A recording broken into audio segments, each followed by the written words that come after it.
बादशाह का मूल्य। अकबर बादशाह को बुद्धिमान पुरुषों से बड़ा प्रेम था। यही खास कारण था जिससे उसके दरबार में नवरत्न सदैव विद्यमान रहते थे। एक दिन दरबार लगा हुआ था और बादशाह अपने राज संबंधी कार्यों को खटाखट निपटा रहा था। उसी के अंतर्गत एक दरबारी बीरबल को नीचा दिखाने के अभिप्राय से बोला, शाहनशाह, क्षमा हो तो गुलाम कुछ अर्ज करे। बादशाह ने उसे बोलने की अनुमति दी। वह बोला, गरीब परवर, आज मुझे रास्ते में एक आदमी से एक अमीर की अजब वार्ता सुनने में आई। वह अमीर अपने भृत्य से कह रहा था, तब मुझे किसी काम का नहीं जान पड़ता कारण कि तू बड़ा मूर्ख है। दूसरा आदमी उस अमीर का नौकर था। उससे सुनकर चुप न रहा गया और अपने मालिक सेठ से बड़ी विनम्रता से बोला, सेठ जी, यद्यपि मैं आपका सेवक हूँ, परंतु फिर भी कहना पड़ता है कि आपको अभी तक मनुष्य की कीमत लगाना नहीं मालूम है। यदि आप कुछ भी विचार करते तो स्वयं सिद्ध हो जाता कि मैं आपके लिए कितना लाभदायक हूँ। उसकी ऐसी बातें सुनकर मैं चक्कर में पड़ गया और अपने तई कुछ भी हल न कर सका कि मनुष्य की क्या कीमत होता है। पृथ्वीनाथ, आपसे निवेदन करता हूँ कि इसका निपटारा कराकर आप मेरे संदेह को दूर कीजिए। उसके ऐसे प्रश्न को सुनकर बादशाह विचार करने लगा, परंतु फिर भी कुछ निश्चित न कर सका। उसने सोचा, आज सेठ का नौकर कहता था कल मेरा कोई दबारी कह बैठे कि बादशाह क्या चीज है, वह तो हम ही लोगों के बैठाने से गद्दी पर बैठा है, तो फिर मैं उसको क्या जवाब दूंगा। अतएव इसी क्षण मुझे भी अपने मूल्य का निपटारा करा लेना चाहिए। बादशाह ने उस आदमी के प्रश्न को अपनी सभा में दोहराकर सभासदों से अपना मूल्य पूछा। लोग चकराए कि बादशाह के प्रश्न का क्या उत्तर देना चाहिए। इसी बीच एक वृद्ध पुरुष जो बीरबल से ईर्ष्या करता था बोला, गरीब परवर, इस उपस्थित जनता के बीच बीरबल की ही बुद्धि बड़ी है, अतएव इसका निपटारा उसी के द्वारा होना चाहिए। वृद्ध की यह युक्ति बादशाह के मन में बैठ गई और बीरबल से पूछा, बीरबल, क्या तुम बतला सकते हो कि मेरा मूल्य और वजन क्या है। बादशाह का प्रश्न सुनकर बीरबल विचारपूर्वक बोला, 18। पृथ्वीनाथ, यह जौहरियों का काम है, क्योंकि मूल्य लगाना वे ही जानते हैं। यदि हुक्म हो तो एक आन में शहर के तमाम जौहरी, शर्राफ और साहूकारों को बुलवा लूं। वृद्ध की मंशा बीरबल को फांसने को थी, परंतु बीरबल ने अपनी बुद्धिबल से उसी को फंसा दिया, क्योंकि वह भी जौहरी ही था। बादशाह के हुक्म से नगर के सब जौहरी, सर्राफ और साहूकार बुलवाए गए। वे सब इस आकस्मिक बुलावे से बहुत घबराए हुए थे। बीरबल, बोलानगर जौहरियों, सर्राफ तथा साहूकारों, आप लोगों को इसलिए बुलाया गया है कि आप लोग मिलकर बादशाह का वजन और मूल्य निश्चित करें। यह सुनकर वे जौहरी अवाक हो गए। किसी की समझ में न आया कि बादशाह का मूल्य और वजन कैसे निश्चित किया जावे। अंत में उनका सरदार गिड़गिड़ाता हुआ बोला, गरीब परवर, इस समय हम लोग सरकारी सूचना पाकर तुरंत भागे चले आ रहे हैं, जिस कारण हमारा हृदय भय विह्वल हो रहा है। हमको कुछ देर की मोहलत मिले तो एक जगह अलग बैठकर आपस में विचार कर उत्तर दें। बादशाह ने उस सरदार की बात स्वीकार कर ली और उनकी मदद के लिए बीरबल को भी उनके साथ कर दिया। बीरबल उनको लेकर एक अलग कमरे में चला गया। सबों ने मिलकर कोशिश की, परंतु किसी सिद्धांत पर अटल न हुए। बीरबल बोला, यह बात इतनी आसान नहीं है। जो 15वें दिन प्रातःकाल सब जौहरी बीरबल के मकान पर उपस्थित हुए और अशर्फी का तोड़ा लिए हुए बीरबल भी उनके साथ हो लिया। उधर बादशाह भी 15वें दिन की प्रतीक्षा कर रहा था। वह शहर के बाहर बाग में एक बड़ा तंबू खड़ा करवाया। उसमें इतनी कुशादह जमीन रखी गई थी कि जिसमें सर्वसाधारण से लेकर बड़े बड़े सेठ साहूकार तक के बैठने के लिए अलग अलग स्थान मिले। 15वें दिन उसी बाग में ठीक समय पर दरबार लगा और तमाम लोग जमा होकर किते से बैठ गए। तंबू के मध्य में बादशाह का सिंहासन था। उसके ठीक सामने जौहरियों को बैठने के लिए जमीन छोड़ी गई थी। बीरबल जौहरियों के दल से पहले पहुंचा। थोड़ी देर बाद जौहरियों का दल भी जा पहुंचा।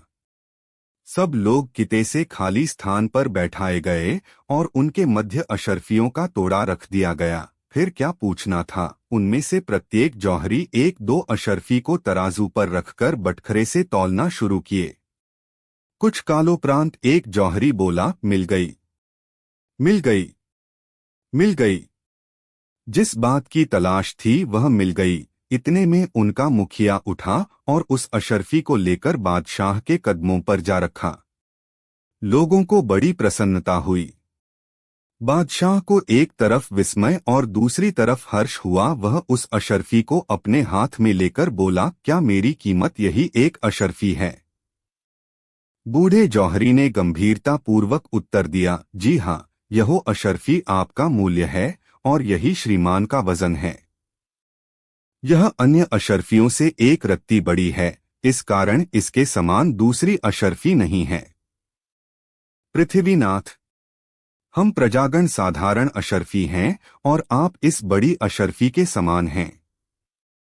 बादशाह ने पूछा, तो क्या मुझ में और अन्य दूसरे मनुष्यों में केवल एक रत्ती का ही अंतर है? शर्राफों का मुखिया बोला, जी हाँ, गरीब परवर, इसमें कुछ भी संदेह करने की बात नहीं है। आप में और आपकी प्रजा में केवल इतना ही अंतर है कि प्रजा आपके अधीन रहने के लिए बनाई गई है और आप प्रजा को अपने अधीन रखने के लिए हैं। आप प्रजाओं में जिस प्रकार बड़े समझे जाते हैं, उसी प्रकार यह अशरफी भी अन्य अशरफियों में श्रेष्ठ साबित हुई है।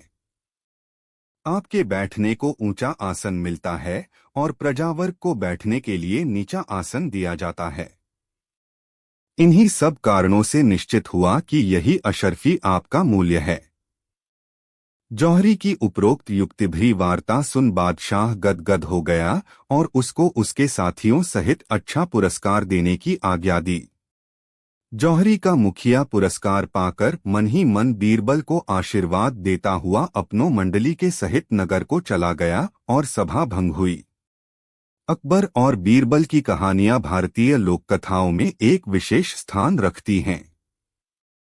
ये कहानियां न केवल मनोरंजक होती हैं, बल्कि इनमें जीवन के गूढ़ सत्य और बुद्धिमत्ता के अद्भुत उदाहरण भी मिलते हैं। बीरबल की चतुराई और अकबर के साथ उनकी अनोखी मित्रता ने इन कहानियों को अमर बना दिया है।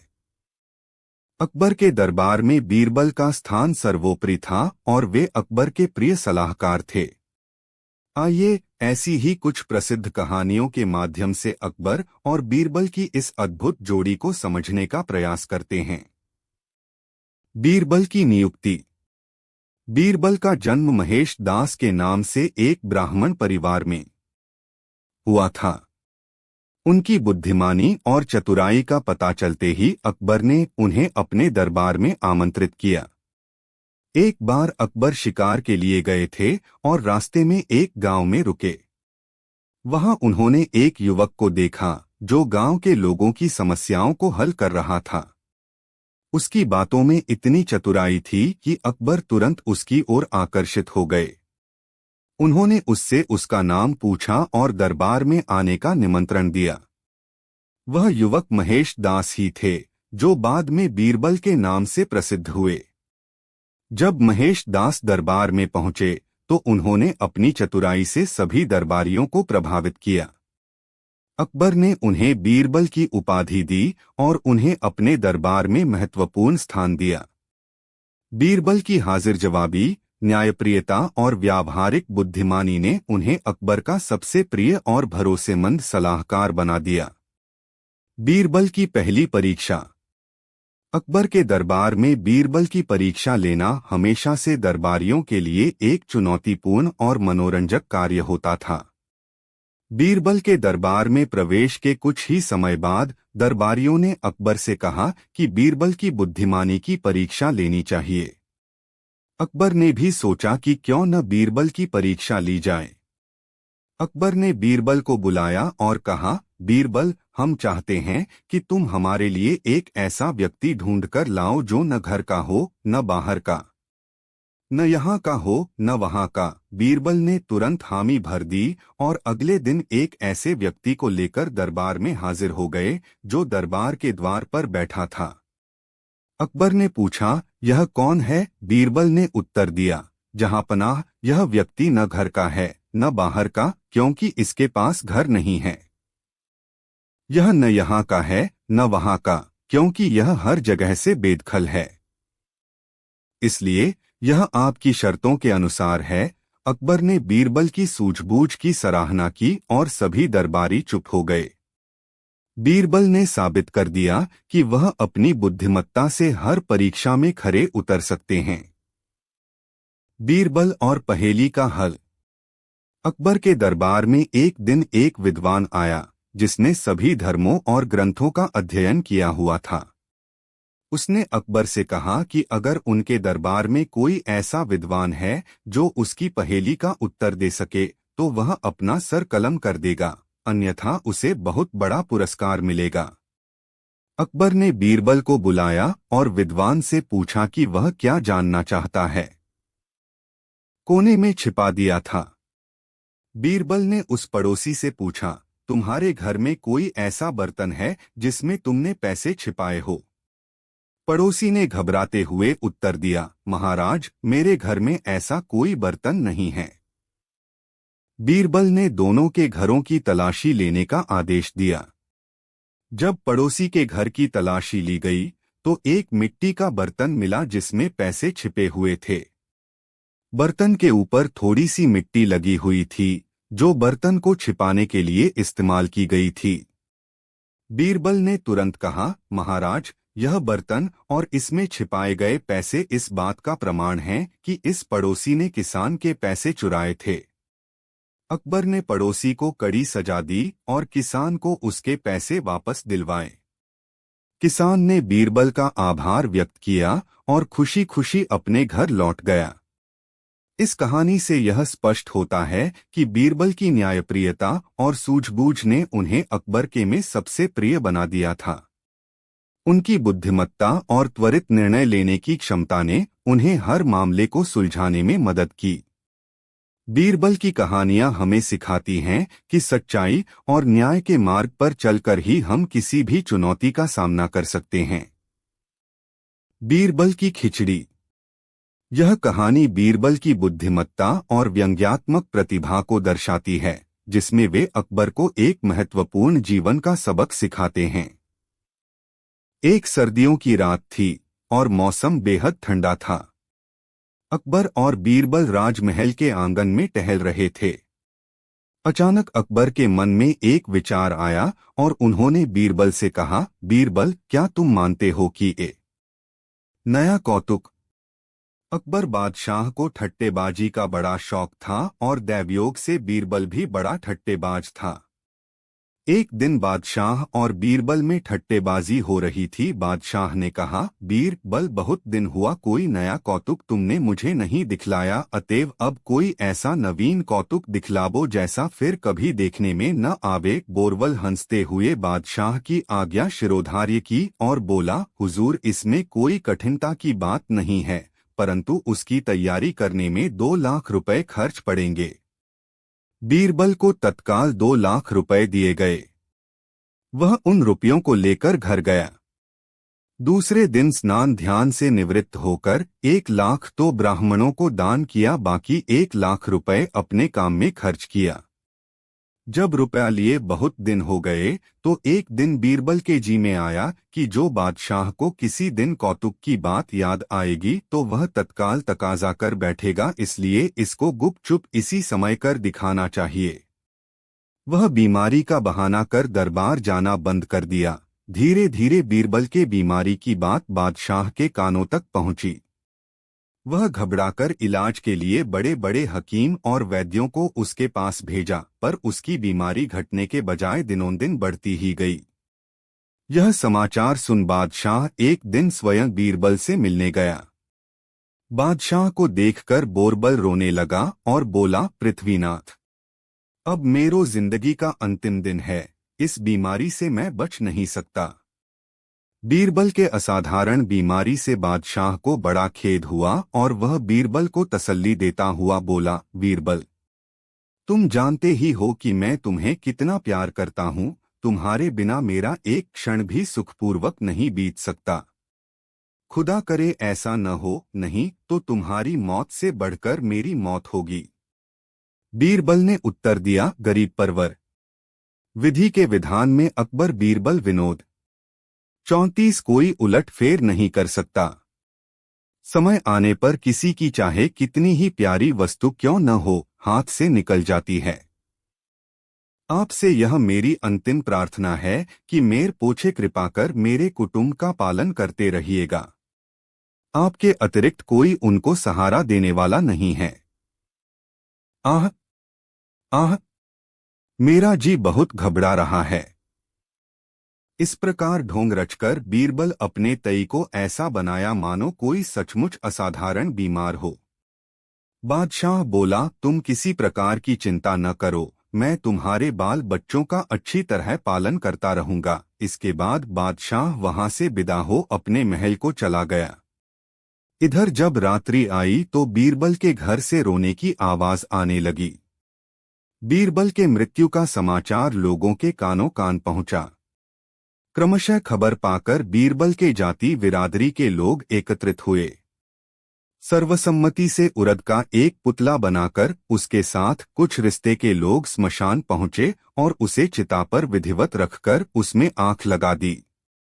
इधर बीरबल तहखाने की एक कोठरी में छिप रहा और अपने घर के लोगों से सख्त मनाही कर दी कि उसके छिपने का हाल किसी पर विदित न हो। जब बीरबल के मृत्यु का समाचार बादशाह के पास पहुंचा तो वह अपने प्यारे दीवान की मृत्यु पर शोक करने लगा, परंतु अन्य मुसलमान अमीर उमराव बीरबल की मृत्यु से बड़े प्रसन्न हुए और इस खुशी में फकीरों को मिठाई खिलाई।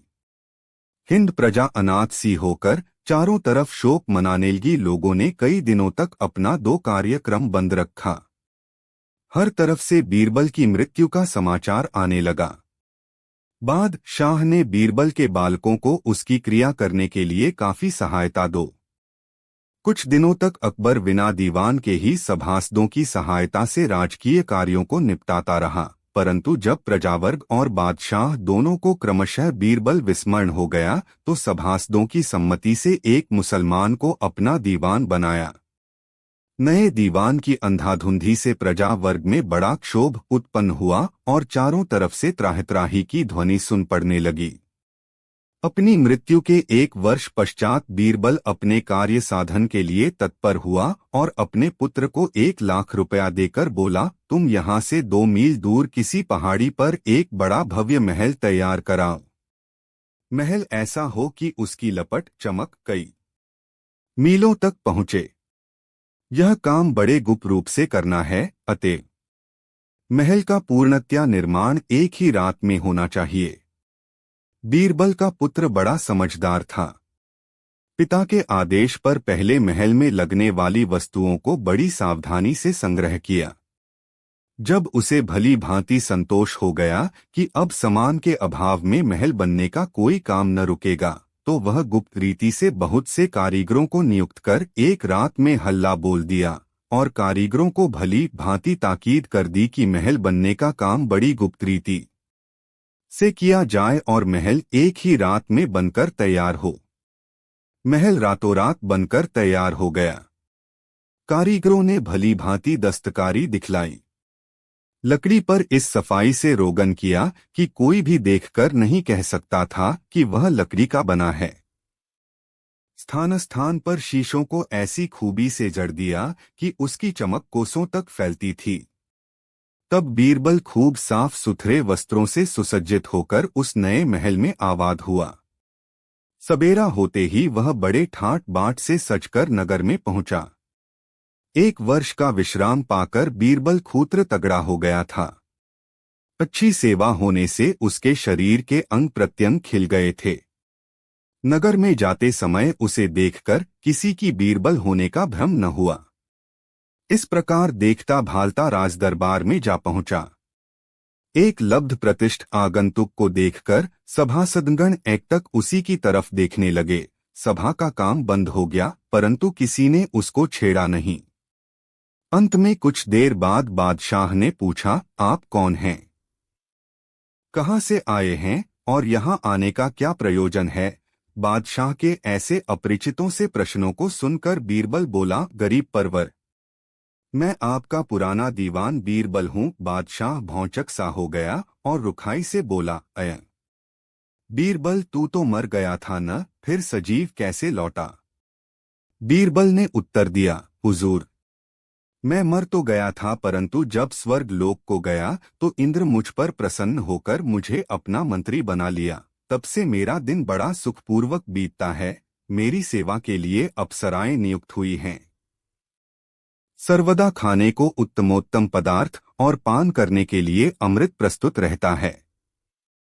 बीरबल की ऐसी बातें सुन बादशाह ने पूछा, तो ऐसे आनंद उपभोग को छोड़कर तुम्हारा यहाँ आना कैसे हुआ? बीरबल ने बड़ी विनम्रता से उत्तर दिया, पृथ्वीनाथ, आप हमारे पुराने अन्नदाता हैं। यह स्मरण कर इंद्र से मोहलत लेकर आपसे मिलने आया हूँ। आपके किए हुए उपकार मेरे हृदयपट पर अंकित हैं, इसीलिए आपके निमित्त स्वर्गलोक से एक उत्तम महल और एक परी साथ लाया हूँ। उपरोक्त दोनों चीजें यहाँ से थोड़ी दूर एक पहाड़ी पर छोड़ आया हूँ। यदि आप वहां तक चलने का कष्ट करें तो मैं उन्हें आपको दिखला दूं। बीरबल की बातें बादशाह को सच्ची जान पड़ी। उसने मन में अनुमान किया, जब बीरबल मर गया था तो बिना प्रयोजन के हुए लौटकर कैसे आया, और आया भी तो परी और महल इसके हाथ कैसे लगा। निःसंदेह बीरबल सत्य कहता है। उन चीजों की परीक्षा के लिए नए दीवान और कुछ अन्य प्रतिष्ठित लोगों को उसके साथ भेजा। बीरबल सबके साथ दो चलकर उस पहाड़ी के समीप जा पहुंचा और उन लोगों को दूर से अंगुली का इशारा करके बोला, देखो वह 7वें खंड पर बैठी हुई परी हम लोगों की तरफ ध्यानपूर्वक देख रही है। अधिक आदमियों को एक साथ अपने ही तरफ आते देखकर उसे ताज्जुब हो रहा है। उसका चंद्रमुख कैसा चमक रहा है। उसकी बिखरी लड़े क्या ही काली नागिन के समान लपलपा रही हैं। आदि आदि कई प्रकार के चकमे देकर बड़ी मुलायमी से पूछा, क्यों वे सब बातें अब तक आप लोगों को दिखलाई पड़ी वा नहीं? यदि न दिख पड़ती हों तो अभी मौका है, उन्हें भली भांति देख लें। ये सब बातें आप लोगों को बादशाह से कहनी पड़ेंगी। फिर किसी प्रकार होला हवाली करने से काम न चलेगा। बीरबल के साथ एक से एक सुप्रतिष्ठित नागरिक और दरबारी भेजे गए थे। वे ऐसी कौतूहल भरी वार्ता सुन मन में कहने लगे, हो न हो यह बीरबल प्रेत होकर आया हो, क्योंकि सिवा महल के इसकी बतलाई एक बात भी हमें नहीं दिख पड़ती। बीरबल के वारंवार पूछने पर उन लोगों ने एक स्वर से कहा, अफसोस हमें सिवा महल के और कुछ भी नहीं दिख पड़ता। तब बीरबल बोला, आप लोग क्षमा करेंगे, मैं पहले आप लोगों से एक बात कहना भूल गया था। वह यह कि इस लोक के मनुष्य अधिकतर पाप कर्म में रत हैं। दूसरे बहुत से लोग वर्णशंकर भी हो गए हैं, इसलिए इन दोनों श्रेणी के मनुष्यों के अतिरिक्त बाकी लोगों को ही ये स्ववर्गीय चीजें दोख पड़ेंगी। एक बार फिर से देखकर आप लोग सत्यासत्य का निर्णय कर लें। बीरबल फिर पहले की तरह सबको दिखलाना शुरू किया। इस बार लोग बड़ी ऊनता से देख रहे थे, पर कुछ हो तब तो दिखलाई पड़े, सिवा के उनकी दृष्टि में और कुछ भी न आया। परंतु शंकर बनने के भय से सब लोगों ने परी का दिखलाई पड़ना स्वीकार किया और एक साथ ही बोल उठे, वाह वाह, क्या कहना। जो परी का नाम सुना था सो आज प्रत्यक्ष देखने में आई। ऐसो वारांगना आज तक मृत्युलोक में किसी को दृष्टिगत न हुई होगी। बीरबल बोला, आप लोग भली भांति पुनः पुनः देख लीजिए, क्योंकि यह बात बादशाह के सामने कहनी पड़ेगी। दरबारियों ने कहा, निसंदेह हम सब इस बात को बादशाह के सामने भी इसी प्रकार ज्यों की त्यों कह देंगे। पहले तो बीरबल इन लोगों की मूर्खता पर मन में बड़ी देर तक हर्ष मनाता रहा, परंतु उनको अपने माफिक समझकर शांत रहा। इन्हें यह सब देखते सुनते बहुत देर हो गई। उधर बादशाह भी इनकी प्रतीक्षा करते करते घबरा रहा था। इसी बीच बीरबल सबको साथ लिए हुए जा पहुंचा। इनको देखते ही बादशाह प्रफुल्लित हो गया और हर्ष के सहित नए दीवान तथा अन्य बड़े बड़े कर्मचारियों से वहां का समाचार पूछा। वे बीरबल के कथन की पुष्टि करते हुए महल और परी का होना स्वीकार किए, बल्कि कुछ और बढ़ा चढ़ाकर वर्णन किए। नया दीवान बोला, हुजूर लाहौल बिला कुवत, ऐसी परी क्या आज तक किसी को नसीब हुई होगी। नाहक यहाँ की स्त्रियां अपनी खूबसूरती का डींग हाँकती हैं। महल की शोभा और चमक तो सूर्य के तेज को भी मात करने वाली है। दीवान के मुख से वहां की प्रशंसा सुन बादशाह और भी भुलावे में पड़ गया और उसका हृदय काबू से बाहर होने लगा। घप तुरत बीरबल से बोला, बीरबल, उसको यहाँ लिवा लावो। बीरबल बादशाह की बात काटते हुए बोला, पृथ्वीनाथ, वह स्वर्ग की परी है, पैदल चलकर यहाँ नहीं आ सकती। हाँ, यदि आप स्वयं चलकर उसे लिवा लाएं तो भले ही आपके प्रेम में पड़कर। चिड़िया उस कोठली में घुस गई और एक दाना अपनी चोंच में लेकर बाहर निकल आई और फुर्र उड़ गई। फिर दूसरी चिड़िया घुसी और अपना भाग लेकर फुर्र उड़ गई। फिर तीसरी चिड़िया आई और भोतर गई, अपना दाना लेकर फुर्र उड़ गई। फिर एक चिड़िया आई, भीतर घुसी, अपना दाना लेकर फुर्र उड़ गई। फिर और एक चिड़िया आई और भीतर घुसकर अपना दाना लेकर फुर्र उड़ गई। इसी तरह लगातार कहते कहते बीरबल को सैकड़ों बार हो गया। जब बादशाह और कहता कहता थक गया तो कुझलाकर बीरबल से बोला, यह तो मैं सुन चुका, अब आगे क्या हुआ सो कहो। बीरबल ने गंभीरता से उत्तर दिया, पृथ्वी नाथ, दाने के लोभ से वहां पर चिड़ियों का जमघट लग गया, यहाँ तक कि वहां करोड़ों चिड़ियां इकट्ठी हो गई और अपना अपना दाना बारी बारी से लेकर जाने आने लगीं। अभी 150 की ही बारी आई। बीरबल और 3 सवाल। यह कहानी बीरबल की हाजिर जवाबी और अद्वितीय बुद्धिमत्ता को दर्शाती है, जिसमें वे अपने उत्तरों से अकबर के कठिन सवालों का हल निकालते हैं और सभी को चकित कर देते हैं। एक दिन अकबर के दरबार में चर्चा हो रही थी और दरबारियों के बीच यह सवाल उठा कि दुनिया की सबसे महत्वपूर्ण चीज क्या है। अकबर ने सोचा कि क्यों न इस प्रश्न को बीरबल से पूछा जाए और उन्होंने बीरबल को बुलाकर कहा, बीरबल, मैं तुमसे 3 सवाल पूछने वाला हूं और मुझे उम्मीद है कि तुम मेरे सवालों का सही उत्तर दोगे। बीरबल ने आदरपूर्वक सिर झुकाते हुए कहा, महाराज, आप जो भी सवाल पूछेंगे मैं पूरी कोशिश करूंगा कि सही उत्तर दूं। अकबर ने पहला सवाल पूछा, इस दुनिया की सबसे बड़ी चीज क्या है। बीरबल ने उत्तर दिया, महाराज, इस दुनिया की सबसे बड़ी चीज आकाश है। यह इतना विशाल है कि इसे मापना असंभव है। अकबर ने सिर हिलाते हुए दूसरा सवाल पूछा, सबसे तेज चीज क्या है। बीरबल ने बिना देर किए जवाब दिया, महाराज, सबसे तेज चीज मन है।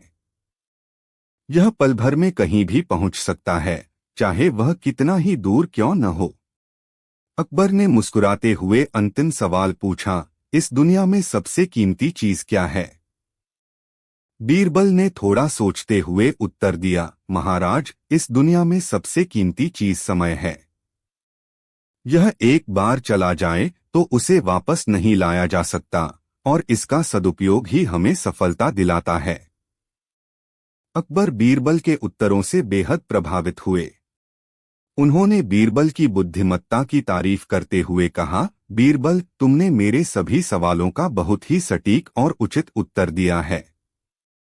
तुम्हारी हाजिर जवाबी और बुद्धिमत्ता अद्वितीय है। दरबार के सभी लोग बीरबल के उत्तरों की प्रशंसा करने लगे। बीरबल ने एक बार फिर साबित कर दिया कि उनकी बुद्धिमत्ता और त्वरित सोच हर समस्या का समाधान निकाल सकती है। इस कहानी से यह सीखने को मिलता है कि बुद्धिमत्ता और हाजिर जवाबी से किसी भी समस्या का हल निकाला जा सकता है। बीरबल ने अपने उत्तरों से यह सिद्ध किया कि सही ज्ञान और समझ से हर सवाल का जवाब मिल सकता है। अकबर बीरबल की कहानियां हमें जीवन की महत्वपूर्ण शिक्षाओं को सरलता और सूझबूझ के साथ सिखाती हैं। बीरबल का खाद्य प्रयोग। यह कहानी बीरबल की सूझबूझ और चतुराई को दर्शाती है, जिसमें उन्होंने अपने अनूठे विचार से एक कठिन समस्या का समाधान किया और सभी को प्रभावित किया। एक दिन अकबर के दरबार में एक नया विवाद उठा। दरबार में एक अमीर व्यापारी और एक गरीब किसान ने अपनी समस्याएं प्रस्तुत की। व्यापारी ने कहा, महाराज, मेरे पास पर्याप्त मात्रा में अन्न है, लेकिन किसान मुझसे यह कह रहा है कि उसे अन्न की बहुत आवश्यकता है और मैं उसे पर्याप्त अन्न नहीं दे रहा। किसान ने उत्तर दिया, महाराज, व्यापारी ने सच में मेरे लिए अन्न की मात्रा कम कर दी है। मैं बहुत गरीब हूं और इस वक्त मैं एक बहुत बड़ी समस्या का सामना कर रहा हूं। अकबर ने बीरबल को बुलाया और कहा, बीरबल, इस समस्या का समाधान तुम ही निकाल सकते हो। दोनों की बातें सुनने के बाद हमें पता लगाना होगा कि कौन सही है और कौन गलत। बीरबल ने सोचा और फिर एक विशेष योजना बनाई। उन्होंने दरबार में घोषणा की, हम एक प्रयोग करेंगे। व्यापारी और किसान दोनों को एक एक बर्तन में अन्न देना होगा। किसान के बर्तन में अन्न डालने के बाद हम उसे सील कर देंगे और व्यापारी को भी ऐसा ही करना होगा। दोनों बर्तन को 3 दिन तक खुले हवा में रखा जाएगा। फिर देखेंगे कि कौन सा बर्तन अधिक मात्रा में अन्न रखता है। व्यापारी और किसान ने बीरबल की योजना मान ली। दोनों ने अपने अपने बर्तन में अन्न भर दिया और बीरबल के निर्देशानुसार 3 दिन तक बर्तन को खुले में रखा। 3 दिन बाद बीरबल ने दोनों बर्तनों को जांचा। किसान के बर्तन में अन्न की मात्रा लगभग वही थी, लेकिन व्यापारी के बर्तन में अन्न कम हो गया था। अकबर ने बीरबल से पूछा, बीरबल, यह कम अन्न व्यापारी के बर्तन में क्यों हुआ? बीरबल ने जवाब दिया, महाराज, व्यापारी ने अपने बर्तन में अन्न भरने के बाद उसे खुला छोड़ दिया था, जिससे हवा और कीड़े अन्न को खा गए। जबकि किसान ने अपने बर्तन को सील करवा लिया था, इसलिए उसका अन्न सुरक्षित रहा। अकबर ने बीरबल की चतुराई की सराहना की और समझ गए कि व्यापारी ने अन्न की सुरक्षा में लापरवाही की थी। उन्होंने व्यापारी को आदेश दिया कि वह किसान को उचित मात्रा में अन्न दे और इसके साथ ही सभी दरबारियों को यह सिखाया कि अन्न का संरक्षण कितना महत्वपूर्ण है। इस कहानी से यह सीखने को मिलता है कि चतुराई और सूझबूझ से किसी भी कठिन समस्या का समाधान निकाला जा सकता है। बीरबल ने एक सरल प्रयोग के माध्यम से व्यापारी की लापरवाही को उजागर किया और किसान को न्याय दिलाया। बीरबल की कहानियां हमें जीवन की समस्याओं को सुलझाने के लिए नए दृष्टिकोण अपनाने की प्रेरणा देती हैं। बीरबल की चतुराई से टूटा अकबर का अभिमान। यह कहानी बीरबल की चतुराई और हाजिर जवाबी को दर्शाती है, जिसमें उन्होंने अकबर का अभिमान तोड़ा और उन्हें सिखाया कि किसी को भी अपने से कमतर नहीं समझना चाहिए। एक दिन अकबर का दरबार लगा हुआ था और दरबारियों के बीच चर्चा चल रही थी कि किसकी बुद्धि और शक्ति सबसे ज्यादा है। अकबर ने गर्व से कहा, मेरी ताकत और सत्ता के सामने किसी की भी बुद्धि और शक्ति नहीं टिक सकती। बीरबल यह सुन रहे थे, लेकिन उन्होंने तुरंत कुछ नहीं कहा। अकबर का यह अभिमान बीरबल को पसंद नहीं आया, इसलिए उन्होंने सोचा कि इस गर्व को तोड़ना जरूरी है। अगले दिन बीरबल ने एक योजना बनाई। उन्होंने अकबर के महल के बगीचे में एक छोटा सा पौधा लगाया और उसे बहुत ही खास और दुर्लभ बताकर प्रचारित कर दिया। बीरबल ने यह घोषणा करवा दी कि इस पौधे को अगर कोई राजा अपने महल के बगीचे में लगाए तो उसकी शक्ति और सत्ता बढ़ जाती है। जब यह बात अकबर के कानों तक पहुंची, तो उन्होंने तुरंत उस पौधे के बारे में जानने की इच्छा जाहिर की। बीरबल ने उन्हें बताया, महाराज, यह पौधा बहुत ही दुर्लभ है। अगर आप इसे अपने महल में लगाएंगे तो आपकी शक्ति और सत्ता बढ़ जाएगी, लेकिन इस पौधे की एक खासियत है।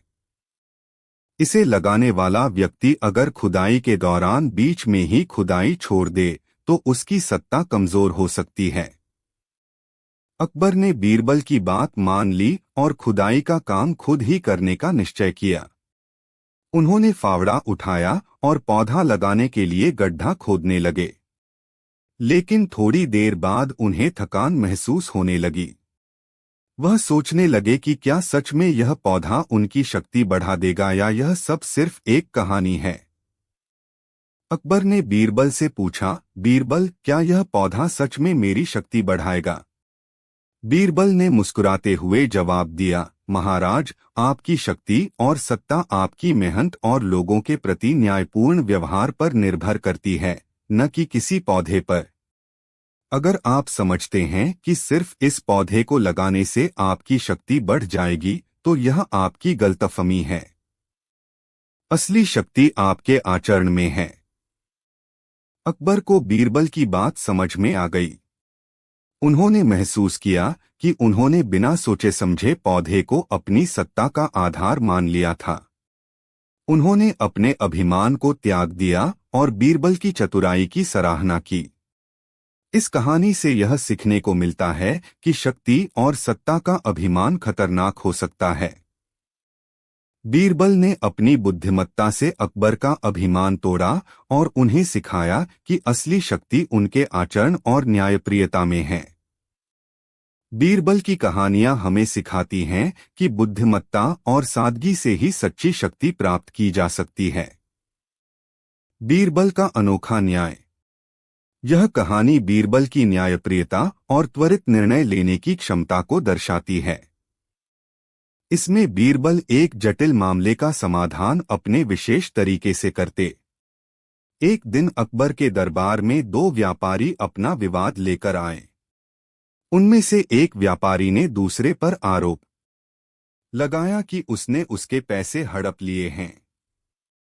दोनों व्यापारी एक ही सामान का व्यापार करते थे और एक दूसरे पर चोरी का आरोप लगा रहे थे। पहला व्यापारी बोला, महाराज, मैंने इसको एक कीमती हार बेचने के लिए दिया था, लेकिन इसने न तो मुझे हार वापस किया और न ही उसकी कीमत दी। अब यह कह रहा है कि मैंने उसे कोई हार दिया ही नहीं। दूसरा व्यापारी तुरंत बोला, महाराज, यह झूठ बोल रहा है। मैंने कभी कोई हार उससे लिया ही नहीं। यह मुझे फंसाना चाहता है। अकबर ने इस विवाद को सुलझाने के लिए बीरबल को बुलाया और उनसे कहा, बीरबल, इस मामले का न्याय करना तुम्हारे ऊपर है। बीरबल ने दोनों व्यापारियों को गौर से सुना और फिर कुछ सोचते हुए कहा, यह मामला बहुत पेचीदा है। हार की कीमत बहुत अधिक है और हमें यह सुनिश्चित करना होगा कि सही व्यक्ति को न्याय मिले। मैं चाहता हूं कि दोनों व्यापारी कल सुबह दरबार में आएं और अपने अपने गवाहों को भी साथ लाएं। अगले दिन दोनों व्यापारी दरबार में उपस्थित हुए। बीरबल ने दोनों से कहा, अब आप दोनों अपने अपने गवाहों को पेश करें। पहले व्यापारी ने अपने गवाह को बुलाया, जिसने कहा, मैंने खुद देखा है कि इस व्यापारी ने हार दूसरे व्यापारी को दिया था। दूसरे व्यापारी ने भी अपना गवाह पेश किया, जिसने कहा, मैंने देखा कि इस व्यापारी ने कोई हार दूसरे व्यापारी को नहीं दिया। गवाहों की बातें सुनकर दरबार में सभी उलझन में पड़ गए। यह साफ था कि दोनों गवाह झूठ बोल रहे थे और किसी एक पक्ष का समर्थन कर रहे थे। बीरबल ने सबकी उलझन को भांप लिया और एक चाल चली। उन्होंने एक बर्तन मंगवाया और उसमें पानी भरवाया। फिर उन्होंने कहा, इस बर्तन में दोनों व्यापारी अपनी अपनी अंगुली डालें। जिसके अंगुली में सोने का रंग लगेगा वही हार का असली मालिक होगा। दोनों व्यापारी इस प्रस्ताव को सुनकर हक्के बक्के रह गए। वे जानते थे कि सोने का रंग पानी में घुलने वाला नहीं है, लेकिन वे कुछ बोल नहीं सके। दोनों ने बारी बारी से अपनी अंगुली पानी में डाली, लेकिन किसी के हाथ में कोई रंग नहीं लगा। बीरबल ने मुस्कुराते हुए कहा, देखा महाराज, किसी के हाथ में सोने का रंग नहीं लगा। इसका मतलब साफ है कि हार किसी के पास नहीं है। लेकिन इससे भी एक बात साफ हो गई है कि दोनों व्यापारी झूठ बोल रहे हैं और उन्होंने गवाहों के साथ मिलकर यह साजिश रची है। इसलिए मैं आदेश देता हूं कि दोनों व्यापारियों को दंड दिया जाए और उनकी संपत्ति राजकोष में जमा की जाए। अकबर ने बीरबल की न्यायप्रियता और चतुराई की प्रशंसा की। उन्होंने बीरबल के निर्णय को स्वीकार किया और दोनों व्यापारियों को दंडित किया गया। इस कहानी से यह सीखने को मिलता है कि न्याय के लिए बुद्धिमत्ता और चतुराई की आवश्यकता होती है। बीरबल ने इस मामले में न केवल सच्चाई का पता लगाया बल्कि झूठे गवाहों और व्यापारियों को सजा भी दी। बीरबल की कहानियां हमें सही और गलत में फर्क करने की प्रेरणा देती हैं और यह दिखाती हैं कि सच्चाई की जीत हमेशा होती है। बीरबल और कोड़े। यह कहानी बीरबल की सूझबूझ और न्यायप्रियता को दर्शाती है, जिसमें उन्होंने अपने विशेष तरीके से एक कठिन समस्या का समाधान किया और न्याय सुनिश्चित किए। एक दिन अकबर के दरबार में एक गरीब किसान और एक अमीर व्यापारी आए। किसान ने अकबर से कहा, महाराज, व्यापारी ने मुझे धोखा दिया है। उसने मुझे खराब और बासी अनाज बेचा और जब मैंने उसे शिकायत की तो उसने मुझे धमकाया और कहा कि अगर मैं कुछ और कहूं तो मुझे कोड़े मारेगा। व्यापारी ने त्वरित उत्तर दिया, महाराज, यह किसान झूठ बोल रहा है। मैं उसे अच्छी गुणवत्ता का अनाज बेच चुका हूं। अब वह केवल मुझे बदनाम करना चाहता है। अकबर ने समस्या को सुलझाने के लिए बीरबल को बुलाया।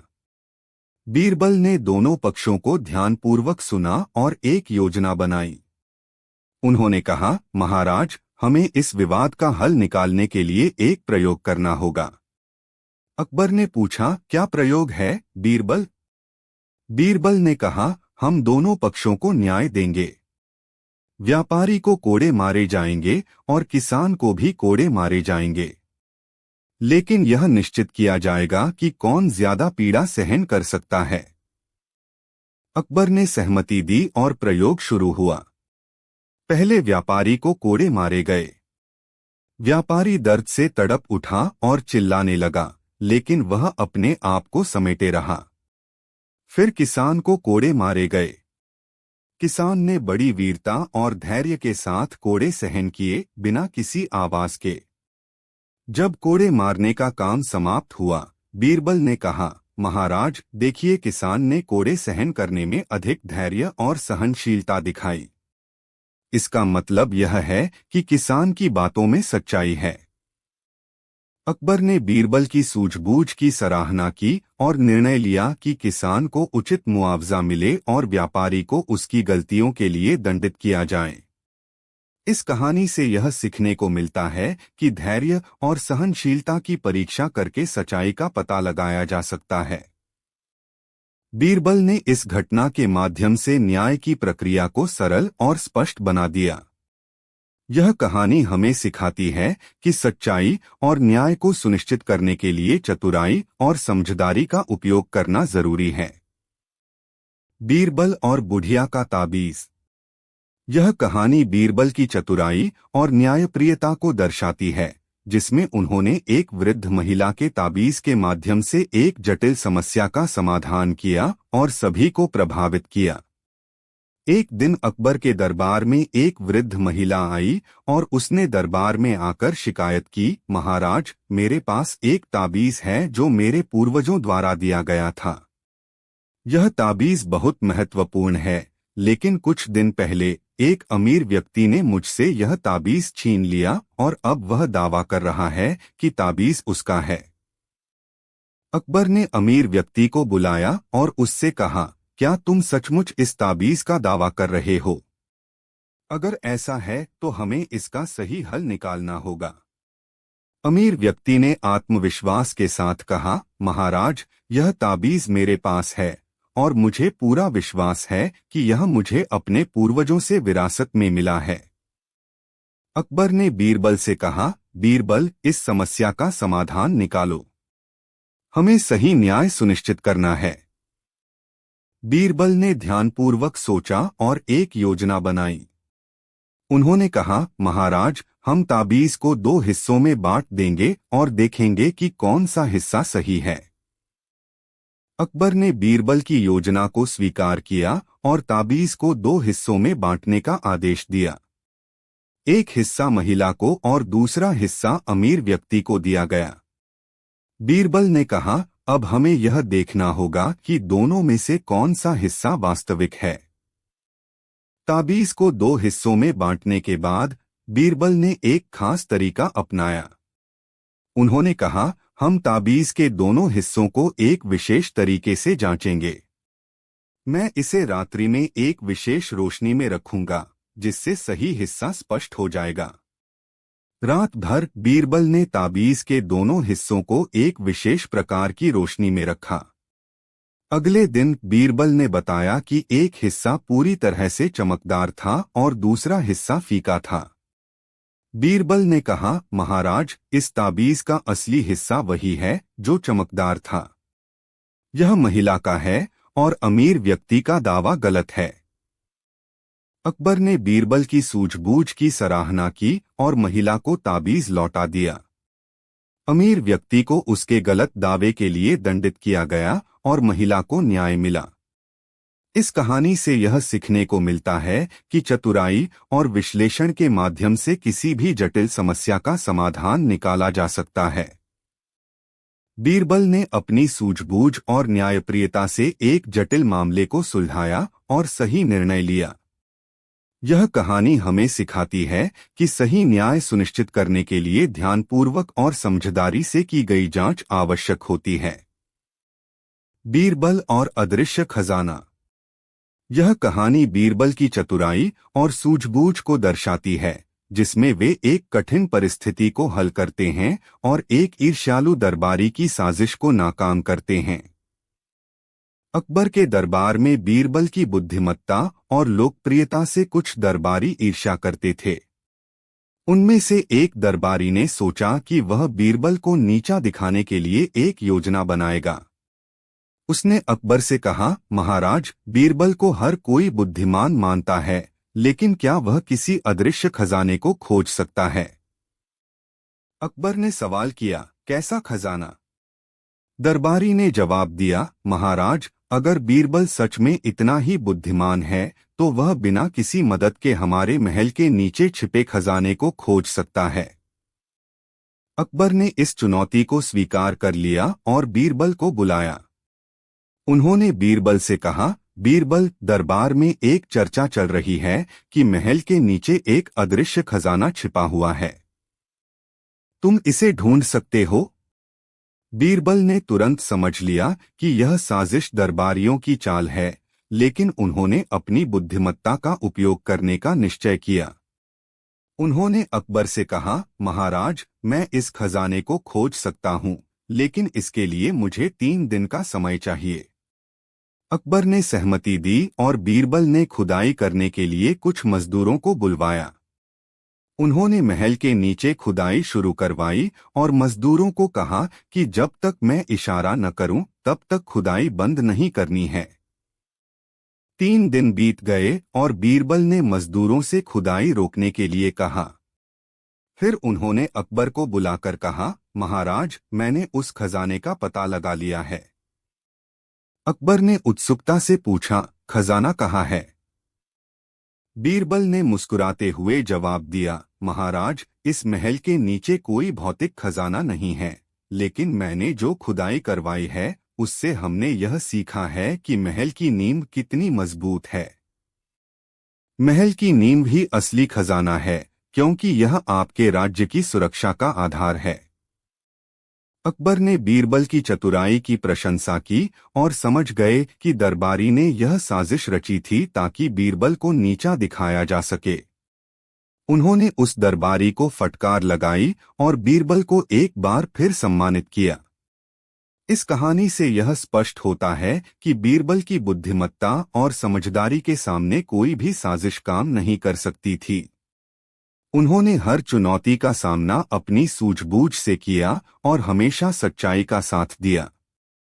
बीरबल की कहानियां हमें यह सिखाती हैं कि समस्याओं का समाधान धैर्य, चतुराई और सही दृष्टिकोण से संभव है। बीरबल और 3 सवाल। यह कहानी बीरबल की बुद्धिमत्ता और तर्कशक्ति को दर्शाती है, जिसमें वह अकबर के 3 कठिन सवालों का सरल और सटीक उत्तर देकर दरबार में सभी को प्रभावित करते हैं।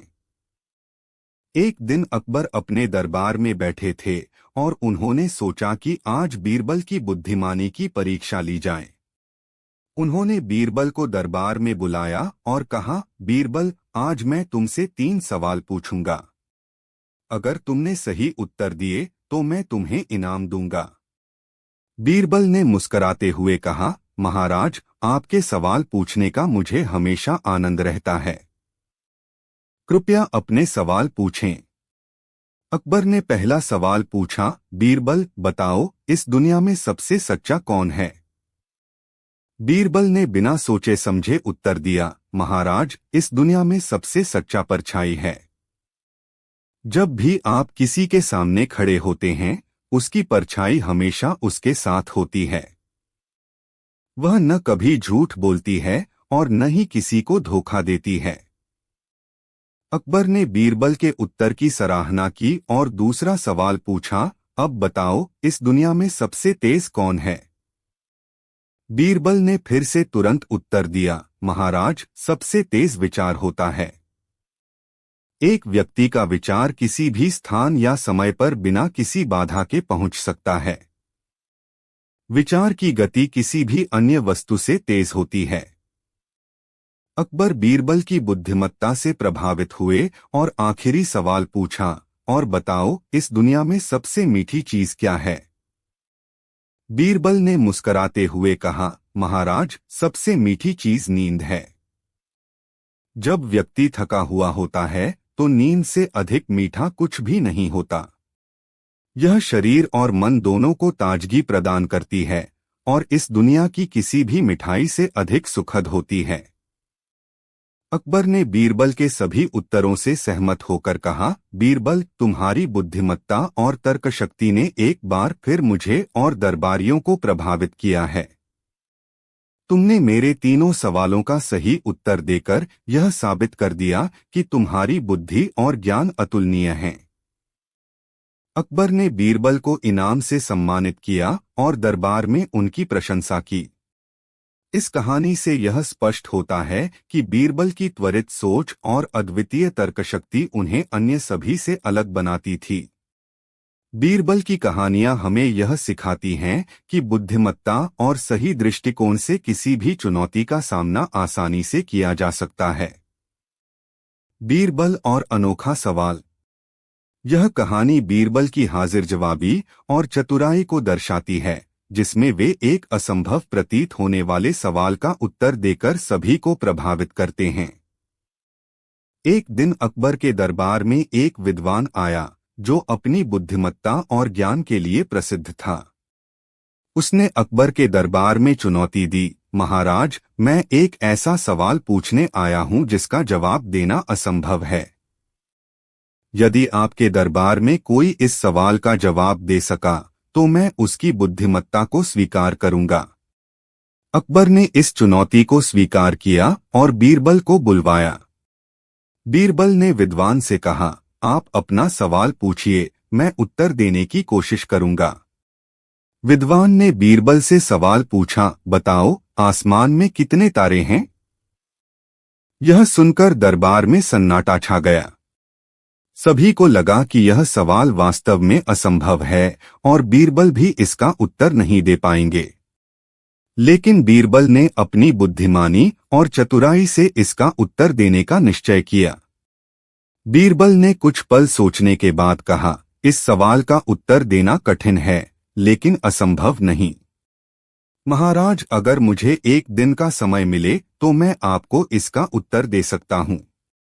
अकबर ने बीरबल को समय दे दिया।